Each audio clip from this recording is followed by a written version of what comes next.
A convidada do Açores 24, Lara Martinho, vice-presidente do Grupo Parlamentar do PS na Assembleia da República. Esta tarde houve um debate sobre o CETA, o Acordo de Livre Comércio entre a União Europeia e o Canadá. O Parlamento Europeu já aprovou o documento. Obrigado por estar aqui com o Açores 24, senhora deputada.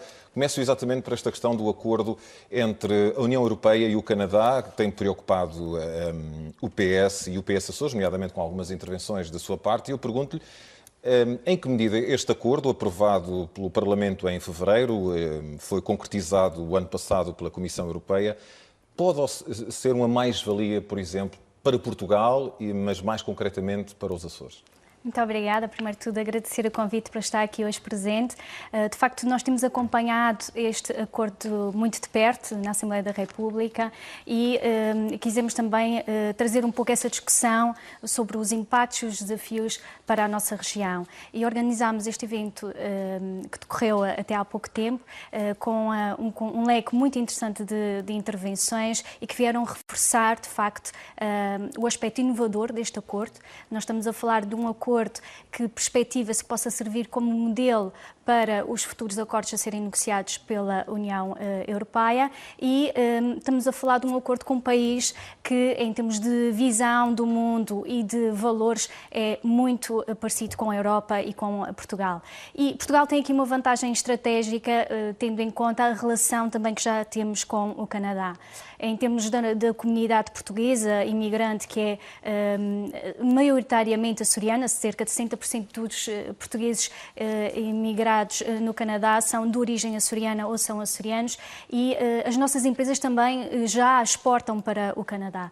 Este acordo, aquilo que traz de inovador e de mais-valia é, acima de tudo, uma eliminação de cerca de 98% das taxas alfandegárias no primeiro dia que ele entrar em vigor e perspectiva-se que no final deste primeiro semestre ele já possa entrar parcialmente em vigor, eliminando 98% das tarifas alfandegárias, a reforçar em 50% a cota de queijo para a União Europeia, e isto aqui é um aspecto muito interessante para os Açores, porque nós temos uma grande produção de queijo e já temos também esta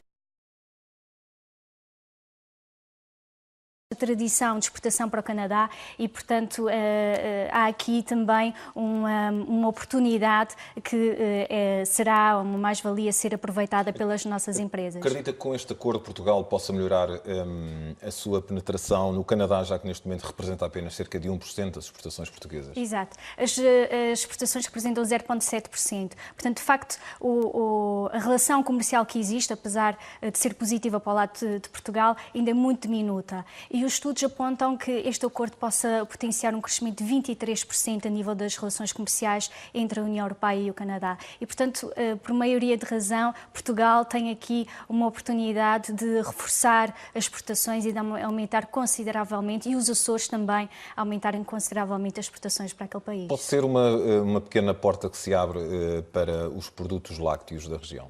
Eu não sei se será pequena, porque ainda há pouco, quando falávamos sobre o potencial de exportação, era referido que, numa perspectiva de 6 a 7 anos, a exportação de queijo poderá aumentar 6 vezes. Neste momento, nós estamos a exportar cerca de 1 milhão de euros de queijo, o que poderá significar que, em 2025, tenhamos 6 milhões de euros exportados para o Canadá. E, portanto, é de facto aqui uma perspectiva muito interessante de exportação. E não se confina à questão dos queijos, a questão das conservas, de toda a indústria do pescado e também dos vinhos e licores, é uma porta que se abre para as nossas empresas e que é importante elas estarem preparadas e poderem aproveitar e serem, digamos, as primeiras a entrarem com força neste mercado. E não corremos o risco também de ficarmos também saturados com produtos no sentido inverso, já que até este acordo não foi pacífico dentro da União Europeia. Houve muitas vozes que se levantaram contra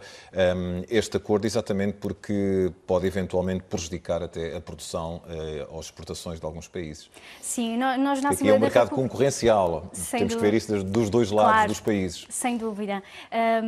E na Assembleia da República foi muito questionado os pontos, digamos, menos positivos do acordo, ou aquilo que ele poderia trazer de menos positivo para Portugal e para a União Europeia. E, de facto, há uma, digamos, uma visão visão cada vez mais reforçada a nível internacional de isolamento relativamente à globalização e de afastamento da globalização, e é isso que nós tentamos combater. Nós acreditamos que é importante trabalharmos na criação de regras para termos um comércio internacional que permita, em pé de igualdade, todas as empresas concorrerem. E quando falamos do mercado do Canadá, estamos a falar de que abre as portas às nossas empresas para um mercado de 40 milhões de pessoas. Nós somos 260 e, portanto, acredito que nós temos muito mais a ganhar do que a perder no âmbito deste acordo. Há ainda uma questão sobre este acordo que tem a ver com oportunidades.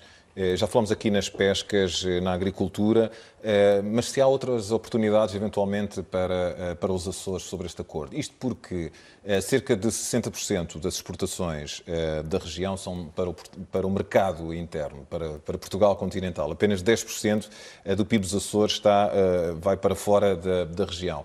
Entende que temos capacidade e empresas internas com capacidade suficiente para irmos para um mercado tão longínquo como o Canadá? Sendo nós também uma região arquipelágica.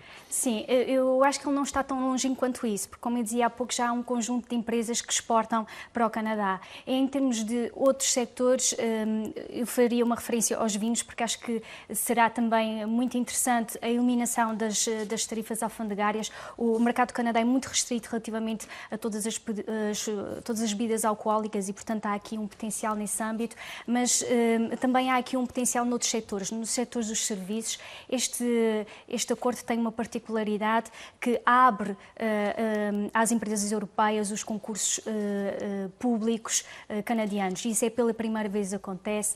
Há um outro aspecto também que eu não referi há pouco e que é interessante e que é inovador também no âmbito deste acordo, que se prende com o reconhecimento das indicações geográficas protegidas. Foram reconhecidas 143 produtos. Há a possibilidade de se alargar o âmbito destes produtos, e essa é uma mais-valia.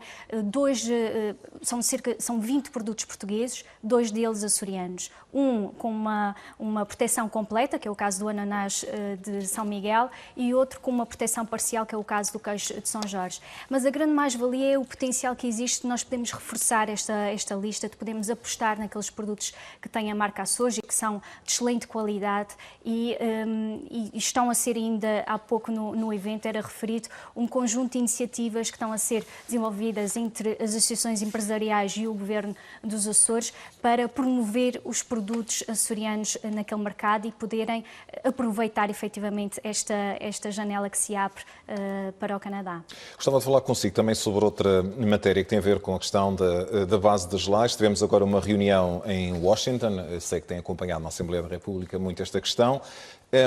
Como é que vê esta falta de informação ou de articulação entre o Governo Regional e alguns ministros da República? Nós ainda hoje estivemos em reunião com o Sr. Presidente do Governo dos Açores, portanto, os deputados eleitos pelo PS, precisamente para abordar este tema da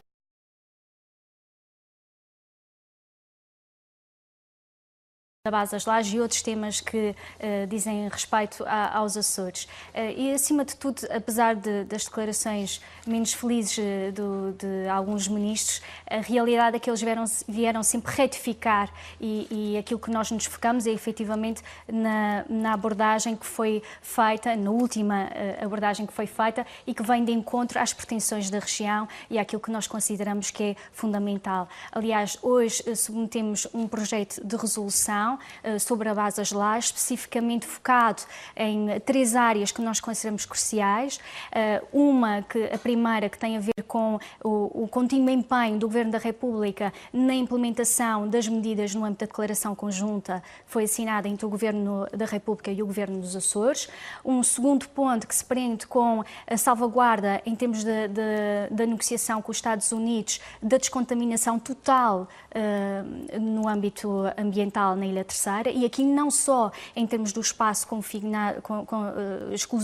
circunscrito, digamos assim, à base das lajes, mas em todas aquelas áreas que foram afetadas pela permanência dos norte-americanos na Ilha Terceira, e também o aproveitamento das infraestruturas sedentárias da base das lajes. E um terceiro ponto, poder-se efetivamente trabalhar, e este é um aspecto que para nós é de facto importante, em desenvolver novos projetos, novas iniciativas que potenciem quer as infraestruturas aeroportuárias, quer as infraestruturas portuárias, e o Sr. Presidente já hoje avançou com uma notícia muito interessante no âmbito da concessão do Porto da Praia da Vitória, portanto estamos muito satisfeitos. Notícia que vamos ver mais à frente ainda nesta edição do Açores 24. Mas o Governo da República já não deveria ter acelerado este processo. Aliás, o PSD tem feito duras críticas sobre o Governo da República, numa altura em que o PS também, com o anterior Governo, dizia que nunca tinha havido o programa de intervenção na Terceira, e esse memorando já foi assinado há algum tempo.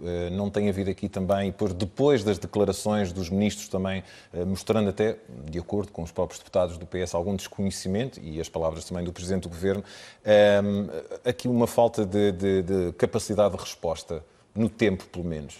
Eu acho que ficou 3 aspectos muito importantes. O primeiro é de que esta é uma questão que não é de agora, tem toda a razão. Esta é uma questão que se coloca já há muitos anos e que no anterior governo também não vimos passos decisivos, quer na questão da descontaminação, quer na questão da implementação do Plano de Revitalização Económica da Ilha Terceira. Este governo, pelo contrário, logo quando tomou posse e no seguimento do trabalho que vinha sendo desenvolvido, assumiu, e na declaração conjunta ficou salvaguardada a questão da implementação do Plano de Revitalização Económica da Ilha Terceira, e já avançou com um conjunto de medidas. Eu acho que às vezes esquecemos aquilo que já foi sendo feito, e quer a certificação da pista das lajes, quer a questão relativamente à vinda de companhias low cost para a Ilha Terceira, com a vinda da Ryanair, quer a questão de trabalhar-se no projeto de desenvolvimento do Porto da Praia da Vitória, e que hoje vemos reforçado, e portanto há aqui um esforço, e tem sido feito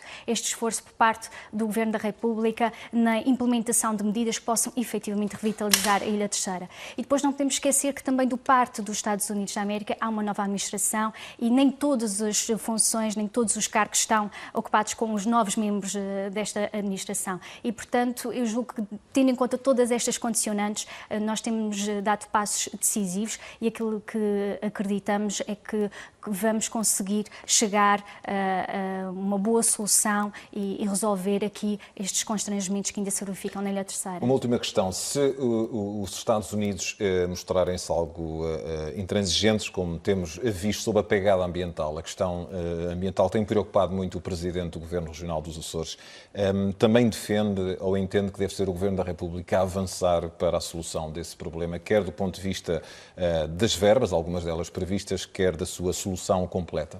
Eu acho que na peça que nós vimos anteriormente referia-se que os Estados Unidos têm aqui um compromisso perante Portugal, um compromisso perante os Açores. Mas Cordeiro saiu insatisfeito da reunião. Sim, sem dúvida, porque... Foram sentimentos contraditórios aqui. Sem dúvida, porque o que se pretendia era que saíssemos da reunião com um calendário, com as medidas definidas do que é que seria implementado.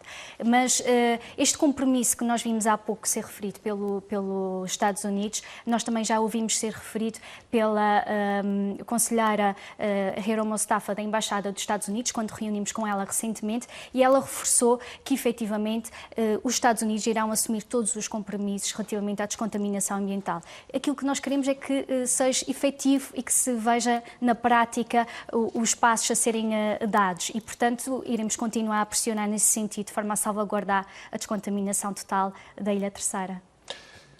Doutora Lara Martinho, muito obrigado pela sua presença aqui no Açores 24.